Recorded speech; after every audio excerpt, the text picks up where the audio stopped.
you are cracking my heart open with that brave ability to love. Yes, that's even.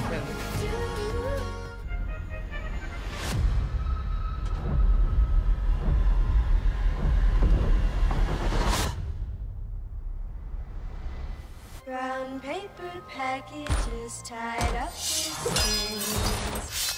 These are a few of my favorite things. You care to explain this? Sun cream, seriously? Too Much, la nouvelle série de Lena Dunham avec Adèle Exarchopoulos. Fin de partie pour Squid Game avec de nouveaux records d'audience et le retour de Tim Burton sur petit écran avec Mercredi, saison 2. C'est le sommaire de cette nouvelle émission 100% série. Bienvenue à tous et bonjour Nina Masson. Bonjour Louise. Avec nous pour parler du petit écran, donc on va commencer par votre coup de cœur du mois, si ce n'est de l'année, la série Too Much sur Netflix. Et oui, c'est le grand retour de Lena Dunham, 10 ans après Girls. Je ne sais pas si vous étiez fan de cette série mythique pour toute une génération, Girls, qui a d'ailleurs lancé la carrière d'Adam Driver. À l'époque, on ne le connaissait pas du tout. Donc Girls, pour rappel, c'est la version trash, pourrait-on dire, de Sex and the City. Et Lena Dunham reste dans la même veine avec Too Much, une série en 10 épisodes à voir sur Netflix. L'histoire de Jessica, une New-Yorkaise accro au travail qui décide de s'exiler à Londres après une rupture amoureuse très, très douloureuse. À Londres, elle va rencontrer Félix, le fameux Félix, un musicien un peu borderline dans un bar. Il collectionne les red flags et pourtant, il développe une connexion. On regarde à quoi ça ressemble. You're unhappy. Leaving me is the worst thing that anyone's ever done. Change your life. Go to London. Seriously? You love London. You saw Spice World 9 times in the theater. I could do it. I could go and find my English dream. You know, estate grounds, verdant gardens. Ah! Good luck with that, love. Oh, shit! Oh my God, I'm in hell.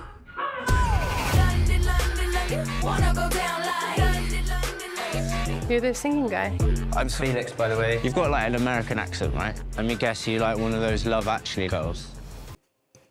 Alors au casting de Too Much, on va aussi retrouver Naomi Watts, Kit Harington, Emily Ratajkowski, Jessica Alba, Rita Ora et même Nina, une Française, Adèle Exarchopoulos. Elle fait une apparition. Oui, une petite apparition, mais elle a quand même un rôle clé dans la série. Donc c'est un casting de rêve, rassemblé par Lena Dunham elle-même, qui dit avoir voulu réunir sa bande d'amis.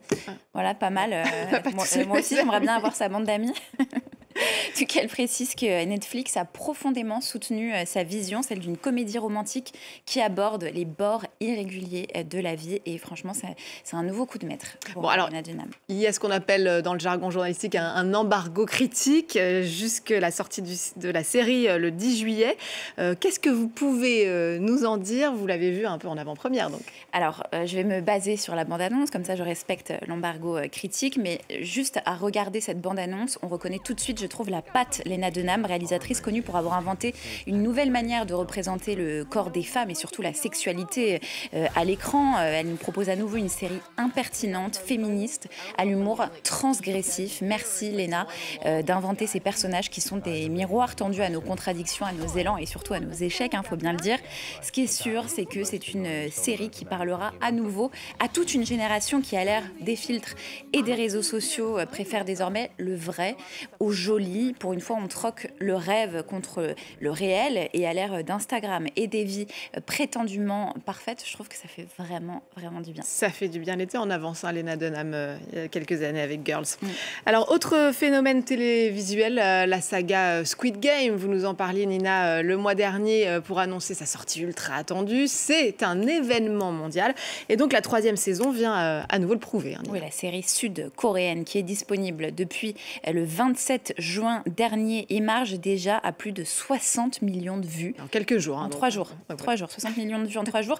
C'est un démarrage monstrueux qui est en fait tout simplement le meilleur lancement de l'histoire de la plateforme, selon les derniers chiffres de Netflix. Alors, je vous propose un petit tableau pour resituer un peu les choses. Pour l'heure, la série la plus vue de tous les temps de l'histoire de Netflix, c'est toujours Squid Game saison 1 avec plus de 265 millions de vues. La saison 2, elle, cumule à 192,6 millions de vues. C'est vertigineux. Alors, cette fin du jeu est-elle à la hauteur de ce phénomène? Pour moi, clairement, non. Bon, on retrouve le personnage principal, Song Jin-hoon, toujours incarné par Lee Jung-jae. Lui qui s'est rendu 2 fois en enfer de son plein gré pour se plier à tous les jeux mortels imaginés par cette mystérieuse organisation. La première fois, pour rappel, dans la saison 1 pour empocher une fortune, et la seconde fois pour tenter de mettre fin au jeu du calmar.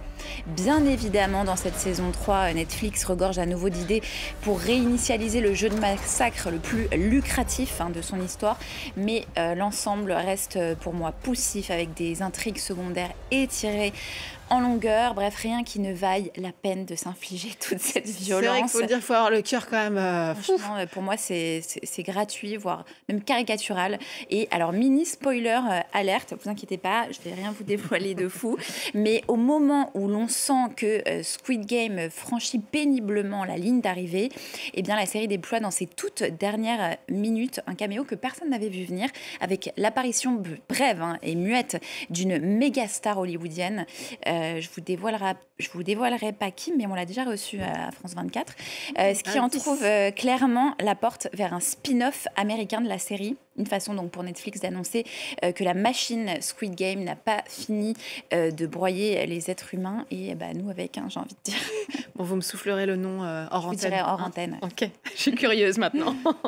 Alors, on va parler d'une autre nouveauté, peut-être un peu plus réjouissante du coup, Nina. C'est la mini-série Soleil Noir, et c'est avec Isabelle Adjani. Oui, c'est un thriller porté par l'actrice Ava Baya qu'on voit ici sur l'affiche. L'histoire d'une jeune mère de famille qui débarque dans une exploitation floricole en Provence pour redémarrer sa vie à zéro. En tout cas, c'est ce qu'elle souhaite, parce qu'à son départ, ce n'est pas une nouvelle vie qui l'attend, mais un cadavre. Celui de son patron, qui est retrouvé mort. Alors que les accusations contre elle s'accumulent, elle fait une découverte inimaginable. C'est à elle que le patron en question a légué son domaine. Alors, pourquoi et comment s'est-elle retrouvée liée à cette dynastie? On regarde la bande-annonce. Ces gens vont t'écraser. Je les ai vus faire, moi. Ma famille, c'est pas des gens bien. Et donc maintenant, on ment à la police? J'ai menti à personne. J'ai juste protégé votre avenir. Vous êtes bien la fille d'Arnaud. Vous avez la même violence en vous. Dans ma famille, tout le monde porte un masque. Chez toi, c'est chez moi maintenant. Pas à moi qui que ce soit. C'est le problème quand on veut faire partie de ma famille. Il faut avoir le cœur bien accroché.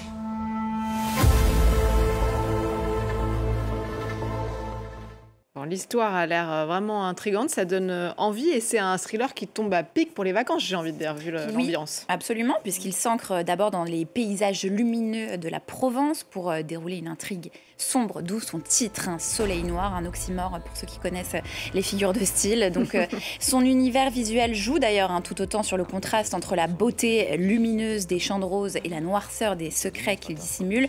C'est la série que vous ne pourrez pas lâcher cet été. Vous savez, celle où on se dit, allez, encore un épisode, et puis tout d'un coup, il est 3h du matin.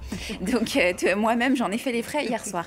Donc, tous les ingrédients du polar sont là, parfaitement dosés, une intrigue resserrée qui vous happe tout de suite dès les premières secondes. Des secrets de famille, des trahisons bien sûr, une enquête policière menée tambour battant, et une galerie de personnages irrésistibles, de panache et d'ambiguïté, surtout pour Isabelle Adjani. Souveraine, elle trouve ici un rôle à sa démesure, pourrait-on dire. Elle nous offre une scène d'anthologie d'ailleurs, en lisant, je crois que c'est dès le premier épisode, un éloge funèbre à l'enterrement de son mari. Éloge funèbre rédigé par qui? Par ChatGPT, c'est dit, elle le dit. Elle vit avec son temps. Elle l'assume, elle vit avec son temps. Donc voilà, comme quoi le classicisme du drame familial n'exclut pas quelques pics d'ironie contemporaine. J'ai adoré cette scène, mais comme le reste de la série d'ailleurs, c'est à savourer sans modération. Et puis tant pis pour vos heures de sommeil. Oui, et puis il fait frais la nuit. En période estivale. On sent l'ironie aussi de ce côté-là, en tout cas pour ici en France après la canicule. On parle de période estivale, justement, l'été 2025 fait la part belle aux héroïnes avec le retour de de mercredi. C'est la série de Tim Burton qui revient pour une saison 2. Oui, on l'attendait tous, enfin surtout moi. Je ne sais pas si vous aviez vu la saison 1. Bien sûr, j'avais regardé ça. J'avais adoré la saison 1, mercredi, donc qui est enfin de retour sur le petit écran avec toujours une moitié des épisodes réalisés et produits par Tim Burton. Donc une adaptation, je le rappelle, télévisée centrée sur l'aîné de la famille Addams, donc mercredi, et cette série qui avait fait sensation, c'était à sa sortie en 2022. Et je ne sais pas si vous vous souvenez des chiffres que j'ai donnés tout à l'heure, mais c'est la deuxième. Oui, on l'a vu en deuxième position. Elle est en deuxième position des séries les plus vues de toute l'histoire de la plateforme. Et on comprend pourquoi, parce que c'est une magnifique série avec cette anti-héroïne, mercredi Addams, l'attente fut un supplice. Bon, peut-être pas, mais souvenez-vous de la danse virale de mercredi dans la saison 1, c'était dans la scène de bal. On la voit ici, là, sur fond d'une chanson de Lady Gaga. C'est toujours un classique sur TikTok. Et bien, figurez-vous que Lady Gaga fera cette fois une apparition en personne dans ce second volet. Cette fois, vous nous donnez le nom. Ouais, cette fois, là, c'est assumé. Elle interprète Rosalind Rothwood, une professeure légendaire de Nevermore, donc l'école de mercredi Addams. Netflix promet, je cite, une saison encore plus extraordinaire et terrifiante que la précédente. J'ai pas pu encore la voir, on m'a pas donné les épisodes, peut-être pour garder un peu le suspense. En tout cas, ce qu'on sait, c'est qu'on va suivre mercredi dans l'une de ses obsessions d'enfance, à savoir traquer un serial killer. Voilà, chacun ses obsessions. Moi, c'était pas ça, personnellement. C'était plutôt les chevaux ou le poney. Voilà. Mais bon, voilà. C'est la famille Addams. C'est la famille Addams. Pas tout à fait une famille comme les autres. Voilà, je vous en parlerai au prochain épisode de cette émission série. Exactement. Et d'ailleurs, il va falloir patienter un tout petit peu pour le retour de mercredi, car les premiers épisodes seront disponibles début août, oui, voilà. Je crois. Et le mois prochain, Nina, vous nous présenterez toutes les meilleures séries estivales. Rendez-vous est pris donc. Merci beaucoup, Nina. Et merci à vous de nous avoir suivis. N'oubliez pas de nous retrouver sur france24.com ainsi que sur tous nos réseaux sociaux. On se quitte donc avec des images de mercredi saison 2. I mean, it is a little creepy, but the curls are super soft. It's made from real human hair. So Wherever there's murder and mayhem, you will always find an Addams. Every family has dark secrets, Wednesday. And secrets can have deadly consequences.